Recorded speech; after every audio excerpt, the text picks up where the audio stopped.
वज़ीर आज़म शहबाज शरीफ से स्क्वाश के मायानाज खिलाड़ी और साबिक आलमी चैंपियन जांशेर खान की मुलाकात।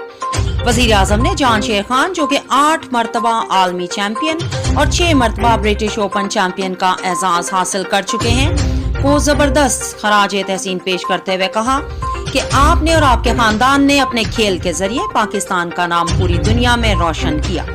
पूरी कौम को आप पर फख्र है। उन्होंने मजीद कहा कि मुल्क में स्क्वाश के खेल को मकबूल बनाने और इसके खेल के फरोग के लिए आपकी खदमात काबिले कदर हैं।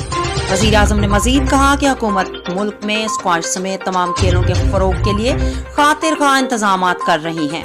उन्होंने कहा कि नौजवानों को खेलों के मैदान और स्पोर्ट्स की बेहतरीन सहूलियात की फराहमी हुकूमत की तरजीहात में शामिल हैं। साबिक आलमी चैंपियन जांशेर खान ने वज़ीर आज़म को स्क्वाश के फरोग के लिए अपनी हालिया सरगर्मियों के बारे में आगाह किया, जिन्हें वज़ीर आज़म ने सराहा। जांशेर खान इन दिनों स्क्वाश के नौजवान खिलाड़ियों को तरबियत फराहम कर रहे हैं। समाजी कारकुन अदिल शहजाद और चौधरी अब्दुल माजिद ने भी उनके इस पैगाम को सराहा। इस प्रोग्राम को ताउन किया है शाहीन ग्रुप ऑफ पाकिस्तान ने। बैरी का 100% खालिस और कुदरती शहद, फिटनेस टॉनिक, असील मुर्गों का गोश्त और देसी अंडे चेहरे को खूबसूरत बनाने के लिए एलोवेक्स ब्यूटी सोप दस्तयाब है। देखते रहें उड़ान न्यूज।